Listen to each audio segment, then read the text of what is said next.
Right. Josh just started recording.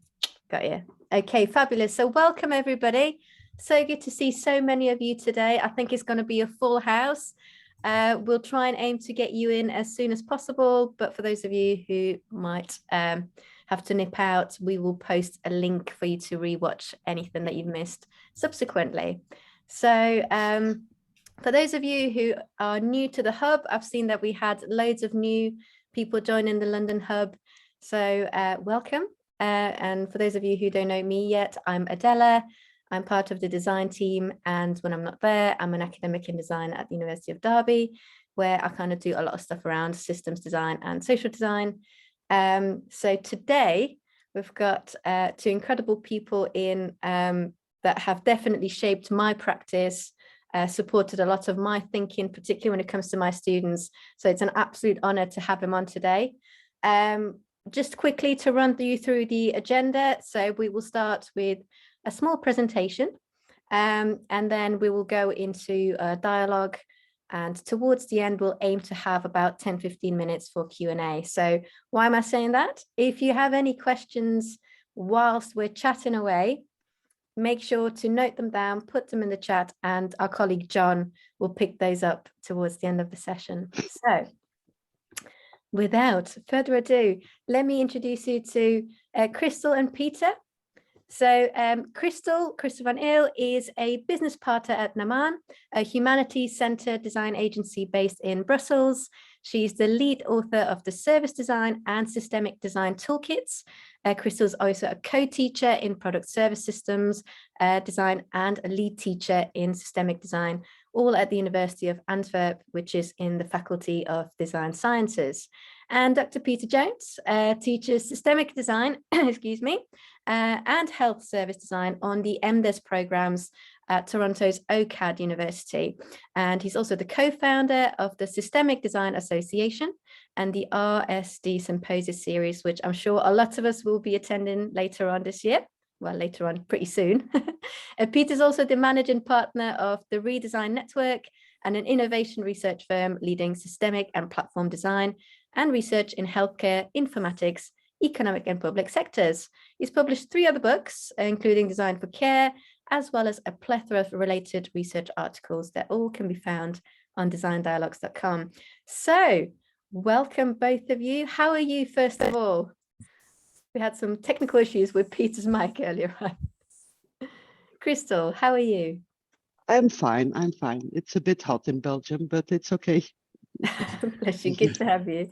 Is Peter yes, back? I have just done. I might have some slow technology interference here and there, but I've just done a hot swap of an older laptop for my the newer one failed to connect with audio. And of course that happens with these types of talks sometimes. So thank goodness it was right at the very beginning. So it's all good. We're saved by the old laptop as per usual. So would you like to start off the session with the not enough systemic design, Josh says. Shall we kick off with a small presentation and then we'll jump into our little question time? Thank you. Kristel, Peter, are you leading? Yes. Okay. I will. This will be a fairly fast presentation, so this is just really an overview of the structure of the book, some of the key ideas. Maybe it will address some of the kind of basic questions that people would have for that, and we're also happy to answer questions about, the book process itself. We think it is a unique book, and of course, Kristel and I have our own history that is embedded in the book with the development of the Systemic Design Toolkit, which she brought with her team from Naman to the RSD5 conference in Toronto in 2016. That was kind of, and now RSD is into RSD11. And so in a way, this was like half of the era of kind of the development of systemic design. We've been using these kind of formal looking tools that we use in a very collaborative way. So we believe that that's a powerful practice and deserving of a book, so that we could share the kind of tacit knowledge and the approaches to using the tools that we have found useful and powerful in all the workshops that we do. So with that kind of introduction, with that, we'd like this to be conversational, and so Kristel, would you like to ask you to add anything to that, and we'll give any other addition to our introduction. I think that was a good introduction, but just if you'd like to add anything. Yes, maybe just that when I applied with the Systemic Design Toolkit for the RSD conference way back, I was like, oh my God, will these gurus of systemic design appreciate what I'm doing? But I'm happy they did and you did. So happy with the collaboration since then. Yeah, and say what most people would know about the process. One of the reasons the SDA is also kind of noted here, not just because of my affiliation with it. I mean, I don't run it or anything. I'm a co-founder and I'm on the board. So I've been actively involved with the development of the community, and the RSD community is really it has been developed as the place for raising both scholarship and research, but also practice and new practice tools and ideas, which we all have practices as well. I mean, as a professor, that's half of what I do. I'm 50%, which is actually kind of typical in some design schools, that you teach or have, at a 50% level, and you bring work in from your practice. And so both Kristel and I, in our teaching, have been using the Systemic Design Toolkit now for several years, after developing it to a point where we could really integrate it into teaching. And we found now that even with my graduate students, so I have graduate MDes level, not PhD, but the toolkit has been used in actual PhDs. But we teach it at the graduate level. But I've had graduate students that do teaching and that have already brought it into high school and junior high and college level. So it's people are picking up on it and taking it into the other levels of education that I don't teach at. And I'm glad to see that people can learn it and pick up on it. And so this is the first book on systemic design for practitioners, the first practice book. There have been a couple of kind of scholarly collections and research treatments, but this is a practice book. This is written explicitly, we believe, to get designers and system leaders, organizational leaders that are working with systems change practices in both nonprofit and corporate environments and in multi-stakeholder groups, to learn these tools, to engage their stakeholder groups, whether they're inside the company or in networks and stakeholder groups, as a collaborative design process. And so that, of course, this isn't for just kind of everyday purposes. We've really defined the tools so that they can be used in a range of applications, from, I might think of as socio-technical, what we call socio-technical systems, or complex work technology systems, which they work with as well, because those are complex and need the same level of system treatment. But also then to the really complex domains of social systems and these stakeholder networks. So it's a fairly short book. BIS, basically, to produce the book we wanted, they said it would have to be 250 pages, period, and we hit that target. And we really encourage people to see the print book. The ebook doesn't cost that much less. I mean, it's not cheap, but the print book is well worth it, I think. And it's for the quality of the book. And so it's available now through BIS, but it's not yet in North America. So for those that are joining in other parts, it's been delayed on Amazon, but we expect it by the end of the month. And so for those that want kind of an easy access to it, it's there, but you can get it on BIS today and shipped almost anywhere. And Kristel, anything you want to add about the book or how we're using it? Yes, what's very important is to know that this book, it's really tools that are designed to co-create, as Peter said.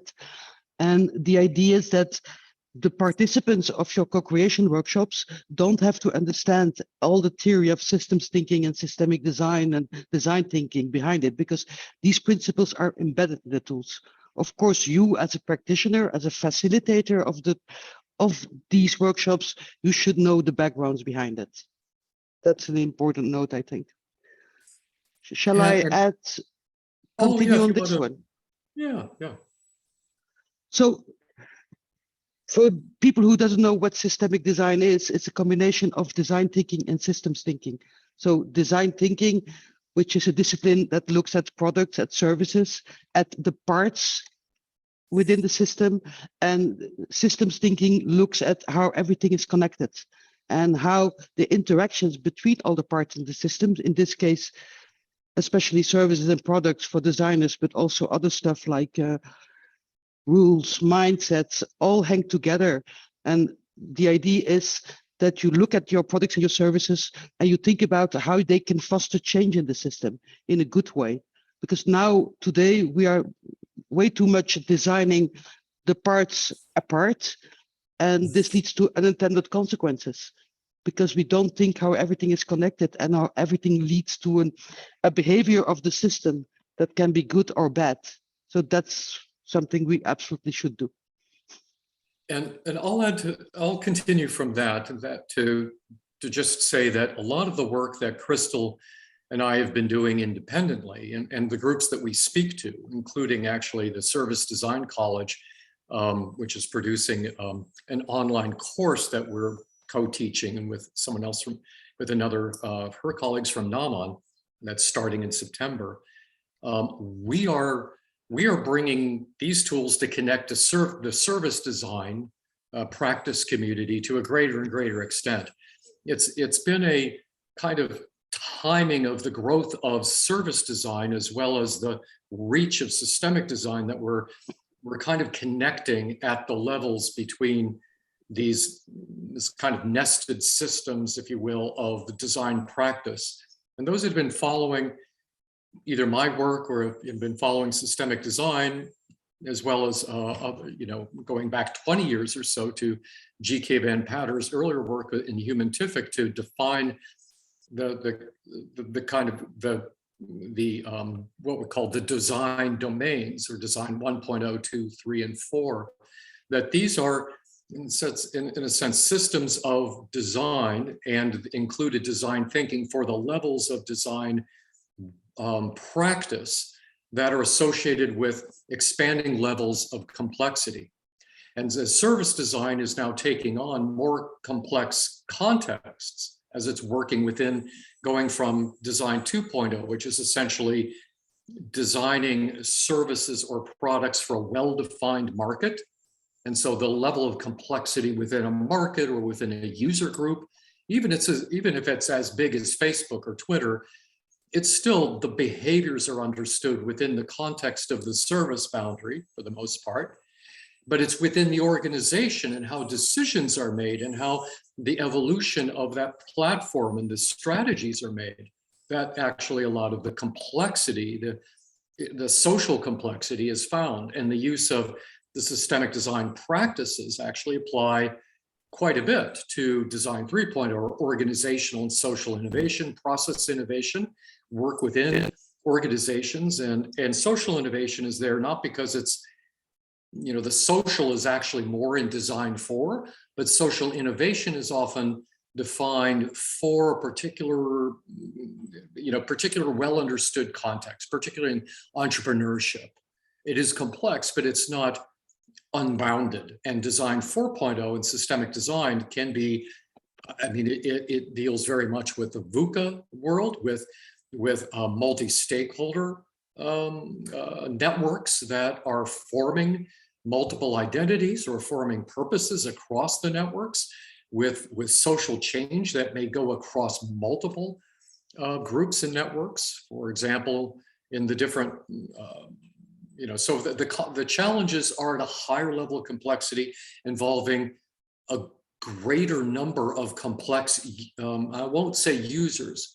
At design 3.0 and 4.0, these are participants or stakeholders entirely within their own social system. So within an organization, you don't have users. You have organizational members, and the stakeholders may be the clients of that organization or part of the constellation. And so the whole system of the organization takes into account its business model, its entire value constellation, its suppliers, its, if you're familiar with Michael Porter's 5 forces, it's quite extensive. And design 4.0 is the social systems and systemic design and the aspect of system change, which changing the organization is hard enough at design 3. Design 4.0 is external change and dealing with more complex theories of change. Transition design takes us into account, and we account for that in the different tools that we have. So yeah, Kristel, if you'd like to also pick up on how we work in that way with the system actors and participants. Yes, it's absolutely important that you, as Peter said before, that you co-create with the people in the system. For one of the reasons why it's so important is because it's the people in the system who will take the work further. They will have to develop it further because the system is constantly changing, and they will have to know how to do it and feel like they are the owners of the interventions, because we don't speak about solutions in systemic design, but about interventions, because there is no solution to a systemic problem. There are only possible ways to make a system better. And so, yeah, that's very important that you bring the whole system in the room and you open the dialogue with them about the system change and how you can manage it. Peter, I think we should be a little bit more concise because it's already... Oh, yeah. So if we think about kind of what the core toolkit for the book is, the development of co-creation sessions. So that with this, so we're designing in these contexts that we call the lab, the studio, the arena, and the agora as well. And each of these is a different expansion from a core group. So the lab is basically your internal work to actually evaluate the stages of the methodology and determine which tools are going to be used, and to test them out internally and to learn them. That's what we would call the lab. You don't share that with clients that much. You develop it in the lab and then you take it out into the studio. In the studio, we interface and collaborate with a client core team, but it's not a large engagement. The arena, then, we may work with the client core team to engage with their stakeholders. And now that might be 80 or 100 people, or a series of research engagements. In any of the cases where we encourage the 7-stage methodology, we very often will not complete all the stages ourselves. The understanding of which tools to use from which stages and how they're presented and how they're developed, it can be typical in an actual client project that we will be brought in to do just a few things, and we'll use some of the tools and will propose to do the whole cycle.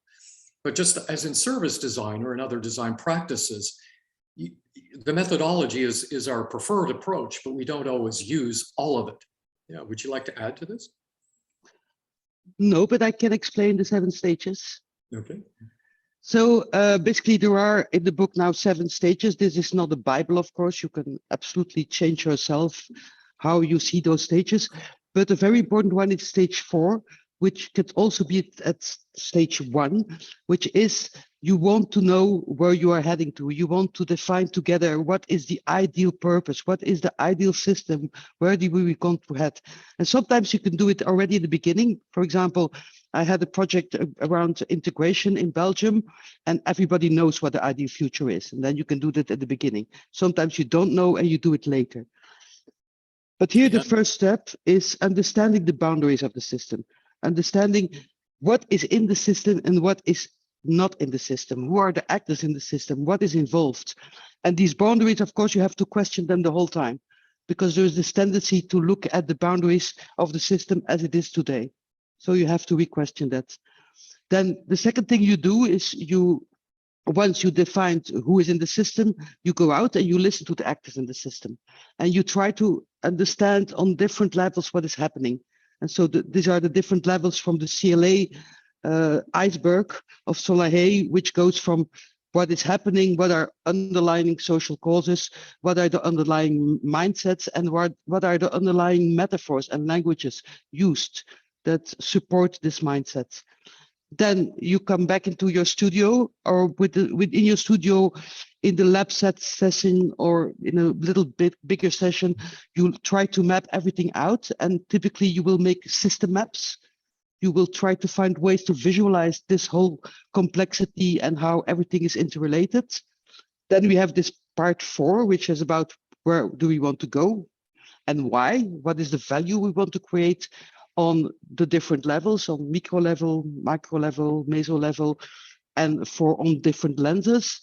Then only then we go into the exploring the possibility space. We go about thinking, how can we now go from where we are today, from the as is, which is on the left, to the to be, and we start to explore interventions and see how they all hang together. That's again important. Also, the solution space or the possibility space should hang together. Then you go into a planning change process where you look within the organization, are we ready for this? If not, what do we have to do to be better at it, to learn more, to have more advocacy, etc. And then finally, in the stage 7, you start piloting. Very importantly, systemic design is the idea of failing fast and trying. And so you start piloting and learning, you create learning networks, and you expand as long as you've got more and more success. And so there are 30 tools in the book, and we have developed probably 50 by now. You download the toolkit, you get a subset, but with the book, there's a kind of a core set of 30 tools. And of course, you could never use them all. I can't even teach them all. And we try to teach as many as we can in a 14-week course. But one of the things that is actually more difficult to teach and has to be learned from your experience, your trial, and your trial in practice. And these are the modes, the convening co-creation, or the modes of workshop formation and the selection of appropriate tools in the workshop styles in the lab, studio, arena, and agora. This is really a hard thing to teach and has to be learned through working together and through your own development. It is also difficult to teach in a college course, but it is one of the core aspects of the book and why it's right in the first, in the introductory chapter. And when we talk about the journeys, the design journeys themselves can be seen not as a formulation of a prescriptive path of using certain tools for certain results, but as the adaptation of your knowledge of the use of these tools, how they will work in co-creation, in different co-creation sessions.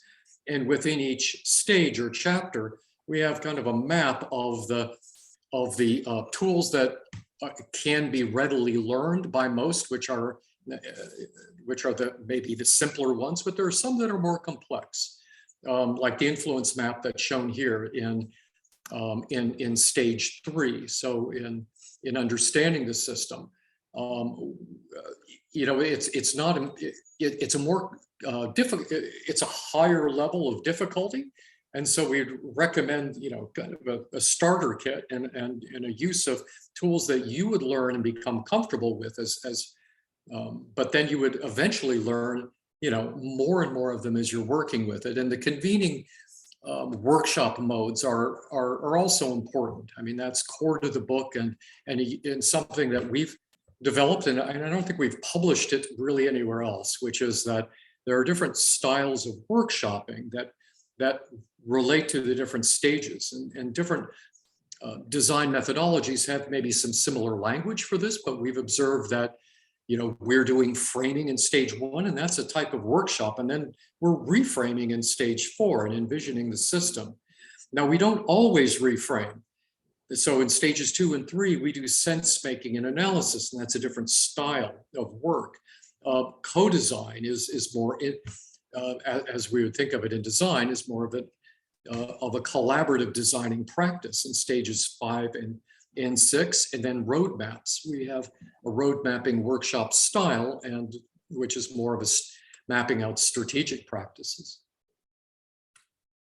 Strategy roadmap. So yeah, Kristel, if you'd like to pick up on anything else from there, or as we're...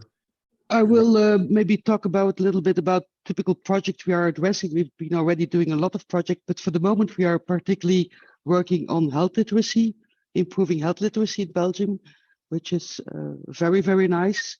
We managed to have a group now of 50 organizations who are connecting together within a framework that we developed through a systemic design analysis and seeing how they can foster health literacy together.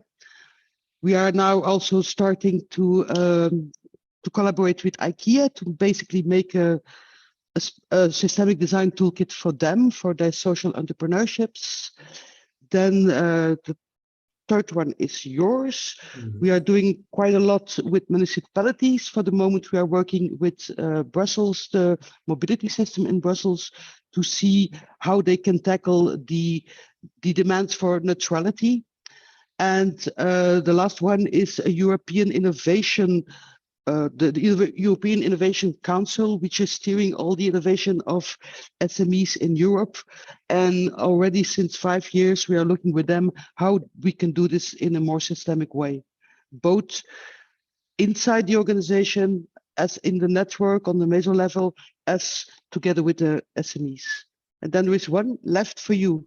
Oh, well, I give whole other presentations on some of the other cases that I'm working with, but you know, we're working with municipal climate and strategic planning, doing some of the practices are being developed in scholarly research as well with Municipals Network, and the models and there's a social finance network in Canada, but also what's called the Social Stock Exchange that's being developed out of Scotland that we're using these practices in as well. Then, so this whole area of social finance is a good example, I think, of Design 4.0, which is quite expansive and is taking shape in multiple directions and is drawing beyond kind of the confines of a well-defined type of project. So we can wrap up here by just encouraging you to download the tools on the website, which will have, so you can get the toolkit today just by, filling out a form at systemicdesigntoolkit.org and finding the book today probably best at BIS. And for those that are attending today, we'll show you the discount code, or just think of the initials of the book. DJT TCS 20, and also just to put in a plug that our online course for the Service Design College on Systemic Design for Tackling Complexity, and multi-week online course starts in September, and you can find that on LinkedIn if you look up Service Design College. So we'd love to take some questions, and why don't we take it from here? Okay. Oh, thank you so much for that. I mean, it was the classic. I'm really eager. I think we can manage 50 questions and then we're already half an hour in, but we'll see how we go. Thank you for that. I've noticed we've got a plethora of amazing questions already in the chat, and they're already coming from people who are, you can tell, and I recognize the names, some of our colleagues from the Hub who are already working in systemic practice. But here's a question for you, for those, it's kind of addressing people who have just joined the Hub or have just come into contact with systems thinking and systemic design. So this one's for Kristel. For those who are coming in, joining us and haven't applied to design background, that kind of the main one area, how is this connected, all of it? How is this connected to products and services? Well, I already touched it a little bit before. For me, as a designer, you have to understand that the product and the service is a leverage in a system. And if you don't look at its place in the whole system, you can do a lot of damage. You design cars and you end up with climate change. You design machines for deforestation and you end up with corona. You design beautiful plastic bags and you end up with oceans that are completely full of plastics. So I think it's very important for designers that we're very conscious about our responsibility in the world, because we make stuff and this stuff is there in the system and can do good if we think about it in a proper way, but can also do very bad things if we don't take them into account. And a lot of like these kind of disruptive, innovative things that are happening today are actually harming the system if you think them through. So I really think it's important that every designer, and even beyond designers, but that's a bit beyond our work area, but that also policymakers, engineers should all know, understand this importance of looking at things within the whole system. The world would be a better place. Peter, would you like to interject, or I've got another one for you? Oh yes, I think that was a very good, complete answer. And Agreed. let's take another question. Agreed. Okay, well, tying into that, again, I'm kind of staggering this. We'll come into the more elaborate questions in a minute, but looking at people who are just joining us, but at the same time, I'm looking at students who are increasingly looking at everything around them and starting to connect the dots and starting to embrace complexity. And I see this particularly, it's like a surge within my design students that are seeing that actually complexity is to be embraced in what we do.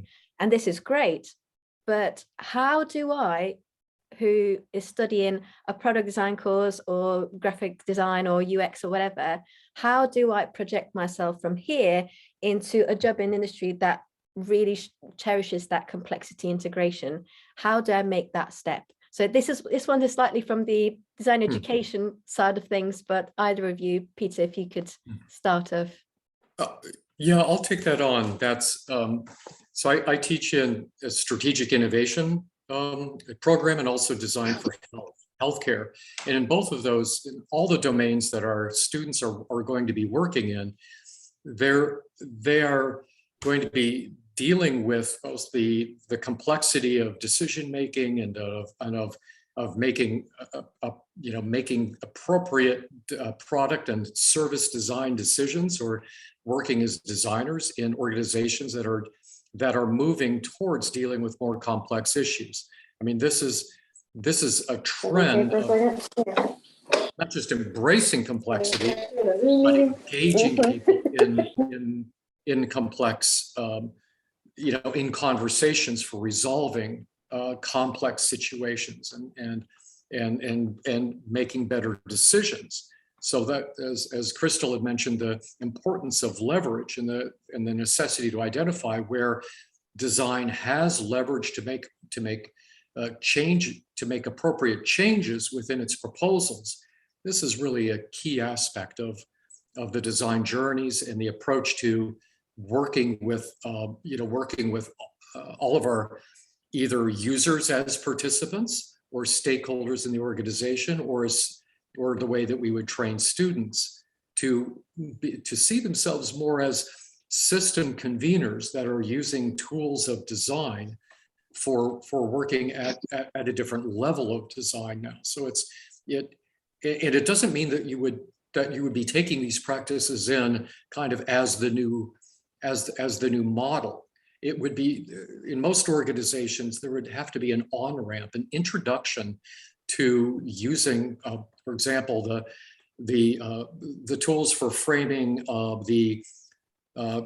doing an actors and a stakeholder analysis, and then identifying the context of what we call the rich context and the context mapping of trends and opportunities within the system, developing value propositions and futures proposals. All of these can be integrated into current practices. So a lot of it is a matter of developing more the collaborative style for engaging the inputs of the others that will be the participants in the system who have knowledge of what they want to do, who have their own knowledge that's very valuable, that is actually, the heart and soul of what we're working with is collaborators' knowledge. Yeah, thank you for that. And I've just seen that Jürgen has put in the chat, doesn't have to start early in school already, systems understanding, and it absolutely does. My question is very much framed around, I was talking to Kristel earlier, how design faculties, if we're looking at higher education, who are set up as art schools, are afraid to lose their kind of fine design areas by going very much into, understanding systems and applying design as a pluralist endeavor rather than as a specialist one. So that question was very much just echoing that, but absolutely, systems thinking, children are natural systems thinkers, but I would just say, we don't treat this as systems thinking. And so if it's framed as systems thinking, it's an integrated approach to embracing and designing for complexity. And so it's a designing capability. Yes. And it can be created in a way that is very humanistic. There's nothing, either in the book, even though the tools look fairly formal, they are that way so that we can create something of a standard language that people can learn to interact with it. If our tools, the templates, were any simpler, they would be harder to use and learn, because we have to have some guidance and all that. So it's a scaffolding for engaging these practices. But I think in terms of the change to educational institutions, some of that is going to be your own creativity for introducing this in an appropriate way to the style of the institution and the style of education. And that's something that we've had to learn in our teaching. Yeah, absolutely agree. I've got a couple of more before we go into the chat, and the chat is absolutely on fire at the moment, so I'll try and keep them brief. This is a slightly related topic, but in the very early introduction of the book, you talk about design not controlling the system, but helping navigate, stir, and shape it. If you to explain this to people who are just coming into contact with systemic practice, how would you say design as a design skill set and mindset applies to those processes in, mapping and scaling and then intervening subsequently? Either of you, Kristel, would you like to start? Yeah, I can answer that. Well, basically, you have to, first of all, have a different mindset. You don't come up with a solution. You don't say like, oh, this is the product and the service. That's for sure. You have to really create something that's open. But you also have to create something that comes from within the system. What I often do is I look very much into the initiatives that are emerging, initiatives that are already there, and I start from there. I look at what are they doing good? What is the capability, the capacity that's already there? And I try to connect the dots. I'm much less than in product design or service design, I'm inventing. I'm just looking very good, listening very good, and trying to build up the conversation with all the stakeholders who are involved. And that's the way to do it, I think. Peter, would you like to add? But I've got another one for you where you might have slightly different opinions.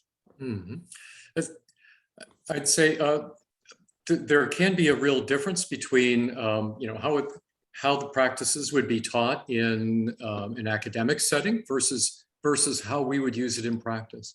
In practice, there is a lot of adaptation, and there are times that we will hack the tools or we'll create variations, because these become flexible tools and help shape our thinking as well. So in terms of the use of the toolkit, that's like a starting point. And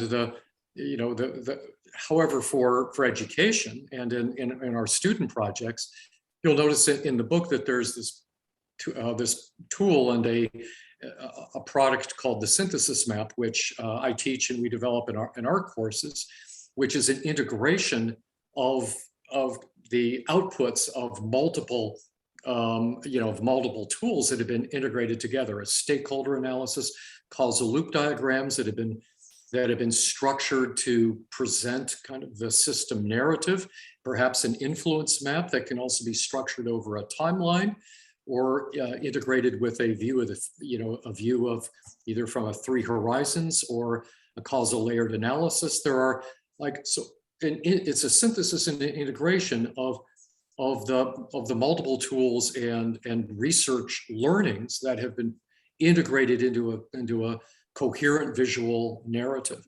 And that practice teaches teaches how to construct a visual argument that brings people into the complexity, that is, brings the stakeholders and the viewers of that map, not just to read it as a system map, but to actually become kind of immersed in the complexity of the system that we are trying to understand, learn, and to make decisions for. So there are some practices for really immersing in the complexity and using that kind of collective understanding and felt understanding as part of it. Now, let me take the next question. Okay. Thank you for that. Here's one, I'd like to hear both of your opinion on this, but the toolkit, well, you refer to the systems toolkit a lot in the book, and the toolkit emphasizes participatory practices and the benefits of co-designing with diverse stakeholders, but also actioning. Does the book offer advice on how to set such workshops up, and particularly ones where multiple groups of stakeholders are to be involved in that? Well, this could be a whole course for that. And also, this is one of those areas that is also difficult to teach in graduate school because our students are not actually using the class to do that work. So this is really a practice question where, relevant question where each organization may have its own context that we have to design an appropriate set of engagements for. The approach that I typically take, and I've tried to capture that in the aspects of the different workshopping styles. So if we start with framing and then we go into a sense making and doing, research with participants, that framing to the research can be a journey from which we start with a smaller core group, which is always, as you can imagine, it's going to be almost impossible to work with a very large group at the very outset. A lot of decisions need to be made. We almost always have to work with a core group, and a core group that has the sensitivity and understanding of the potential for the whole project can work with us to understand the whole system and is interested in a whole system approach. And then they also would have an understanding and a sensitivity to their immediate stakeholders, so who they're responsible for. So I'll say, for example, the seafood industry group that I'm working with is a core group of a very small core group that we make lab and studio decisions with, and then we do workshops that might have 10 to 15, and then expand those workshops to larger variety. So there's a little bit is said in the book, but a lot more in some of my other writing about requisite variety.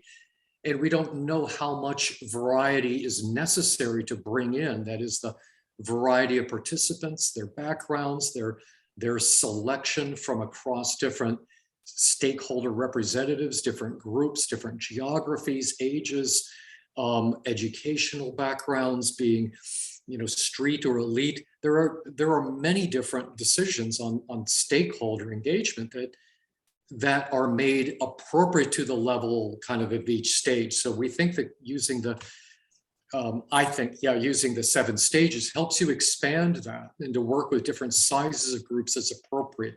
By the time we do stage 3 in understanding the system, we have enough material to bring a larger group into envisioning the system, into reframing. And then it feels like a brand new environment for them, like they have been brought into the beginning, even though at that stage we may be, bringing, we may be at our stage 4 with a group that's expanded from 5 to 20, and now we're going to work with 50 or 60 in stage 4, envisioning the system and defining a future. And so that's how I often work with it, is encourage this expansion of variety as we understand variety through sense making and the understanding the system and then the reframing. Kristel, does your practice slightly differ from this? Well, we do a lot of real projects, of course, with real clients and with real stakeholders. But I don't think that facilitating systemic design workshops is that different from other co-creation or framing workshops that you also do in service design. Only the dialogue goes much deeper. But what is different in systemic design is that when you are dealing with wicked problems, often there are much more tensions in the room than in service of product design projects. And you have to know how to deal with those tensions. For example, I remember with the integration project that people came in our design studio and they were almost fighting with each other. Well, with words, not with their hands. And fortunately, the first exercise we had in mind, and it worked fairly well, we asked them to draw a metaphor of the to be and the as is and the to be. And it's really a very good way to reduce tensions in a group, because in all my projects, if I ask that, everybody has the same picture of the ideal future. It's the way how to get there that's different. But then in this room, they all saw that their ideal picture was the same. And so the tension was gone and they agreed to work together to get there. Mm. So yeah, that's a big difference for me. It's how to deal with those tensions. Thank you for that. And in fact, you've just touched on a couple of kind of related questions that are hovering around in the chat. So what I'd like to do now is head back. John, are you there? Yeah, I'm here. Could we have some questions from the chat now, please? Yeah, sure. Ahmed wrote, at what level is narrative to be applied in listening to the system? Can we assume understanding the meta-narrative and micro-narratives? That's a good question. I see that within design journeys, a narrative that is constructed for representing the agreements of the future, so of the envisioned future, are really developed in a later stage. When we're looking at listening to the system, we're hearing narratives that are among the stakeholders and the different actors in the system. So we're listening and observing and trying to characterize those narratives as themes and to understand their potential, their semiotics, their meaning, and there are different ways of working with that. But in terms of the construction of narrative you could consider those micro narratives in the sense then of that framing. But a meta narrative that would then capture the understanding within the system or the direction of it is something that in my view is ethically developed by the participants in co-creation engagement. So through the future envisioning practices that we've characterized some, but there are others, but in stage 4, but then also in the decision of what to do. So the intervention strategy that's developed in the possibility space really sets out, once we have some agreement on what interventions have the most potential, the narrative can really form out of that. And that's something that can be used in the transition planning and the presentation of the meaning of any project. So that's how I see it. Mm-hmm. But there are basically two kinds of narratives. So you have the narratives of the as is and the narratives of the to be. And in the to be, it's not that so difficult to make a good narrative on these different levels, and of course always connected with each other. It's in the as is that it's more difficult, because in your listening to the system, you go out and you interview on the different levels, from the micro to the micro, and then you harvest snippets of narratives. And one of the hardest parts I find, and it really took me years to learn it, is to bring all those snippets together and to make sense of this. and to make like this meta narrative, often in a causal loop analysis map, and then to translate this to your in a way that you can co-create with it. Yep, this is an important part of the synthesis map as well, and that the whole map itself is a visual argument or constructs a visual narrative of the understanding of all that research and the constructive activities, that the use of the tools and the learning from them, to try to synthesize it all into a compelling narrative. And so most synthesis maps have, we do a lot of work on honing the phrasing for the title of the map, so it captures the imagination of the listener or of the viewer. Great, thank you for those answers. Can I go straight to the next question? This is from Jürgen. After piloting, is there any kind of continuous feedback monitoring the system change? That's the whole idea, of course, that you would also pilot, monitor the system change, evaluate, learn from failures, learn from the good things, exchange best practices, and go on over time. And it can be a challenge to build that into an end-to-end project. That's one of the differences perhaps in systemic design, but also that is more, in my practice, that would be more typical in a longer term research project, where we actually have kind of the funding support and the mandate to continue beyond the research, the development from activities and into a proposal and any implementation. And in most research, there would be this period of evaluation.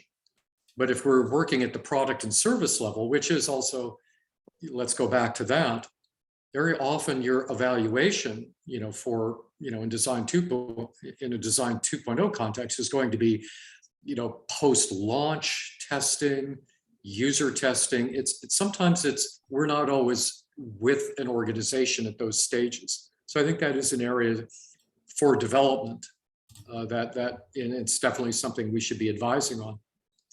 I mean, we know how to do it, but we're not always there at that stage. And a good way to start with this is from the outcome map, which is in the book on page 67.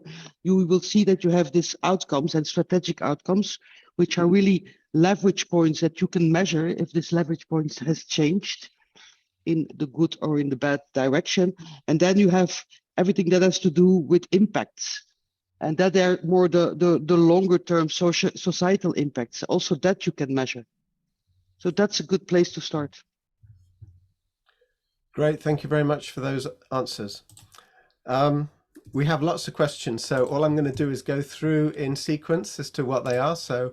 And I don't understand all of them, so if we still need to ask, please, we can unmute the person. So the next one is from Oscar. Systemic design for complex systems suggests substantial predictability, ? An illusion, a paradox? Is added value in reality the involved facilitation competence? No, one of the things you work with is with these uncertainties. You on one moment when you are looking at your intervention model, you could go back to the system map and you look which of the leverage points are really uncertain, because we don't know, for example, if the war in Ukraine will continue for 5 years or not, if there will be more pandemics or not. And then you build enough variety in your intervention model to tackle those possible futures. And there will, of course, be some cases where you say, oh, if this happens, then we cannot do anything about this. Even our intervention model will fail. That's really the doom scenario then. That's very well put. As with any good strategy, the intervention model and the strategies that come out of stages 4 and 5 create more optionality for the design team and for the collaborative process, the collaborative decision making, that there are more options and multiple options can be tried at the same time. But we're trying to identify very often those that are either more suitable to early intervention that will have long-term impact, or that are more readily accessible so that we can see the results of an intervention sooner and then make other decisions based on that. So there is an incrementalism that's implied, I think, in the intervention strategy, because we have we're creating a wide range of optionality that we can choose from and use in prototyping and in going forward. So it is creating the future, not predicting it. But there are predictive aspects, such as the historical systems that we're modeling in causal loop diagrams of the system as it exists today. Those are what's predictive about those are the very often dysfunctional characteristics that we're describing in those loops, or the places for the choke points, or the places where we have where the system has defined a center of power. Those are we can predict that those will persist into the interactions with the future decisions. And so we take that into account, but we're actually trying to alleviate the impact of a lot of the current system through these choices. Great, thank you both for those answers. So the next one is from Hildward. Have you considered the field of systems-oriented design as a whole? As you mentioned, systems thinking and design thinking underpin systemic design, but increasingly design thinking is perceived as a normative or reactive approach. Have you considered systemic design beyond design thinking, perhaps in combination with other more projective design practices?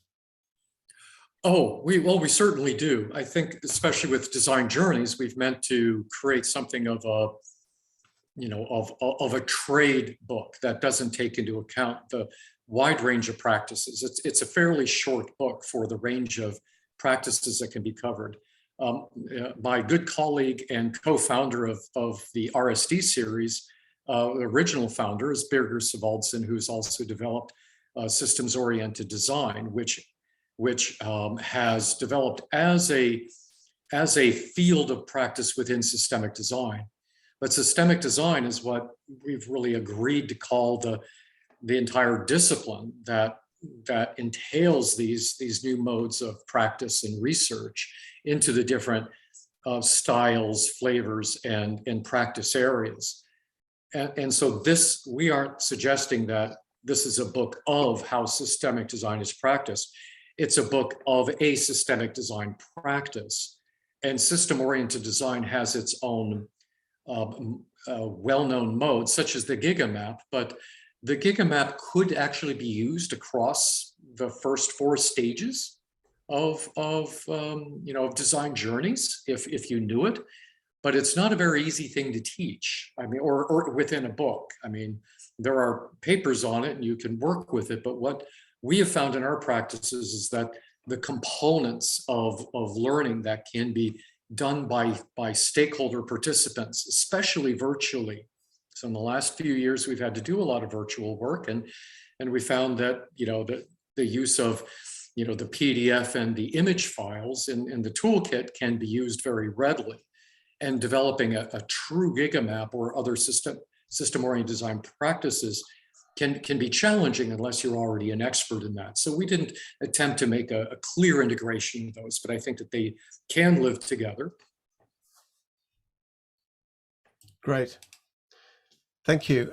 I just noticed it's coming up to 2 minutes to the hour. So officially we will be finishing in 2 minutes, but I think there's perhaps a general agreement that we will continue until we go a bit further. Is that right, Adela? Could we have perhaps 2 more questions, if that's okay with Kristel and Peter? Of course, yeah. Okay. This one is from Joanne. In the 5 modes, what about systems finding or systems discovery? Is it part of systems framing? I'll just say that there's certainly a discovery-oriented process in framing. They're all tools of discovery, and that would not be an inconsistent term. However, we reserve discovery more in discovering, in stakeholder discovery, in in the listening to the system, where we actually consider that we're going from the core group that is working with the framing, and yes, that's discovery oriented, but so much of it is about identifying the boundaries, the scope, the whole range of actors, but then identifying, it isn't just stakeholder identifying, but it's stakeholder discovery in terms of stakeholders that are committed participants that represent behaviors in the system or commitments within the system that we have to understand.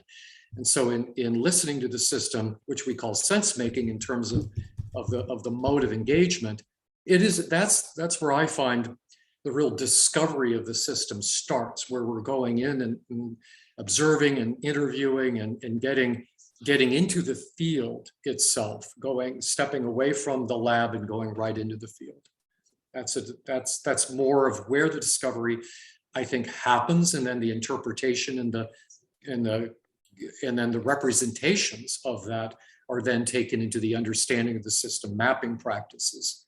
So and they can be blended more, but there is a stage of research that we encourage, and that is where a lot of the discovery happens. We are also working on more tools to refine this boundary judgment.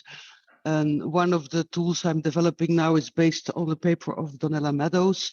And another thing we are looking into is into the whole theories around activity systems, where it's very interesting to see how systems that are not connected yet could and should be connected in the future. There's really interesting work out there about that, but that is still in exploration. It wouldn't fit in the book. We tried. No. Okay. This one is from Tanuja. A key point is that the co-creation model means that the creator is part of the creation. It means no separation. Our lives and who we are is part of what we create. This is diametrically opposed to the lab method, where the creator is standing outside the creation. The creator is the master and is manipulating the subject. Oh, it's not diametric. So what we mean by the lab isn't like a social lab or a lab that's creating something and then rolling it out.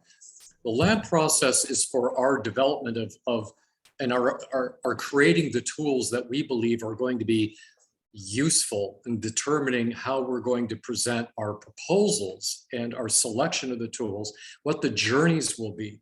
That the journeys will change once we undergo them, but we have to have an understanding of the design team upon any initial opportunity. And the lab, we can bring in a small number of people, but I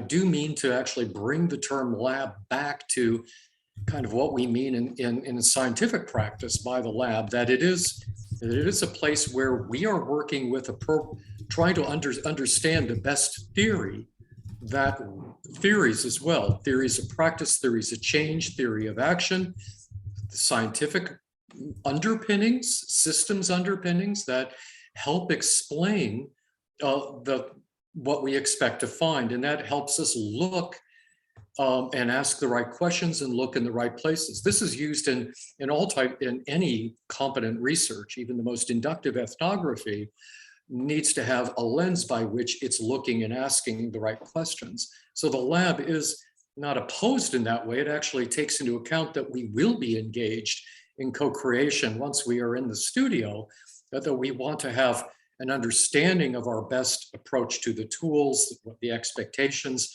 how we present what journeys we would propose as kind of guides of the trip, because our stakeholders and clients aren't going to know that, but they do have the knowledge of the substantive knowledge of their problems in the system, their desire for change. The future is theirs that they want to co-create, and we are co-facilitators with them that are bringing a set of tools that will resolve the kinds of dilemmas and the issues that they'll be working with. And we are implicated in that. We are co-creators with them. It's called third phase science too. every voice makes a change. And so we attend to that. Adela, we've done 2, but it's 4 minutes past. Can we fit in another one? Shall we have one more, if that's okay? Okay. Okay, Kristel? Yeah. Well, Ilias will be happy because he's put several questions in, and we've got his first one. So, can wicked problems been systemically studied and redesigned using only tools? What about mindsets that are needed to sustain change? Oh, the mindset is super important. Not only but one of the things you also try to do in your intervention model is to think about how the mindset of the actors in the system can be changed. But first of all, you have to change your own mindset as a designer, and you have to change your way of thinking. For example, you have to stop thinking linearly. You have to learn to think in loops that are causing reinforcing or stabilizing effects in the system. As I said before, you have to really think about creating open systems. You really have to change the way you did things before as a designer. Okay. How are we doing, Adela? Well, we've got 5 more minutes, and I've seen we haven't even gone through half of them. So perhaps shall we have one finishing, and then I'll kind of wrap up. Okay. And that'll take us to 10 past. Okay. Right. The next one is from Tanya. How can I develop a prototype starting from the system value prototype within the book? And am I looking at changing the societal level in the society, specifically related in aging and working past retirement age? Wait a minute, are you talking about the value proposition model? Tanya, are you there? Can you unmute yourself, please? Yes, I am. Sorry, I was typing really quickly, but yes, value proposition. Because the value proposition is not yet a tool to decide what you're going to do. It's just a tool to make very explicit with the whole group what is the value you want to create on the different levels and from the different lenses. So for your aging people, for example, what is the social value you want to create? Or what is the value on societal level? What is the economical value? That's the value you want to create. For example, you could say we want absolutely more bonding, less eenzaamheid, less loneliness. Mm. And that's what you do. And then it's after that that you're going into the solution space, and then you will think, how can we do this? Mm. So it's almost like an aspirational value on the society level. Yes, but it's a very important one, because you have to go back then and forward to that and always look at, are we really doing what we wanted to do? Are we creating that value? And that value can be measured. I mean, so you can go back and change that. But as you might know, I mean, this is not like a corporate value proposition for a product or something like the unique value in a marketplace. I mean, there can be an aspect to that. And so we allow, but it's expansive value for the value provided to beneficiaries in a social system in the society, but also to the environment, to be considered, the ecosystem, the different levels of society. All those can at least be thought out. And if there is a value to be provided, then we can determine what that is. So then the prototyping, you could say, would come out of how can you best capture a mix of your intervention that produces that value proposition as an outcome. So that's why the mix of tools, such as understanding what interventions connect together, mapping those out in like the outcome map, which Kristel had mentioned before. So you could see how they connect and how value, it may take years for some, effects to fully occur, but at least we know that we're moving in the right direction and that we can prototype the early stages of those interventions. Thank you so much for that. Thank you all, and nice to see you, Tanya. Thank you, everybody. You. We'll wrap up now. It's been an absolute honor having both of you here. Thank you. We've all thoroughly enjoyed it. Unfortunately, we couldn't get to all the questions, but it just means we'll have to do this again another time, and perhaps we'll see each other at the conference soon. So Thank you to Okay. everybody who's just asking about the recording. It will be available tomorrow, and you can see it on our network or the SI YouTube channel for the London division. So thank you. And just one more question to Kristel before we go. You know, your project about the integration, is there a published report on it? I'm curious because I'm doing something similar in my doctoral study, and I'll be curious to read up on it. Yeah, there is a report that has been sent out to all the participants. Just drop me a mail and I can send it over to you. Legend. Thank you. But it's in Dutch, so you will need to. I'll use do the- the Google Translate. I'll do some magic for me. Thank you all, and have a lovely rest of the week. Take care, and we'll see you for the next one. Talk to you soon. Sure. Love to see the rest of the questions, actually. Yeah, maybe We can send them through, Pete, if you want. Oh, yes. Yeah. Yeah. Love to see them. Yeah. Maybe we'll take a look at some of them and maybe follow up with Systems Innovation Toronto. So welcome. Excellent. Take care. Excellent. Adela, do you want us to stay for 5 more minutes? Or If you'd like to, yeah, and we'll just see everybody out. yeah, I think it would be good. Okay. I'm going to have to go, though. So one of those projects I mentioned. Oh, okay. Well, see you then. Bye-bye. I'll just pause this.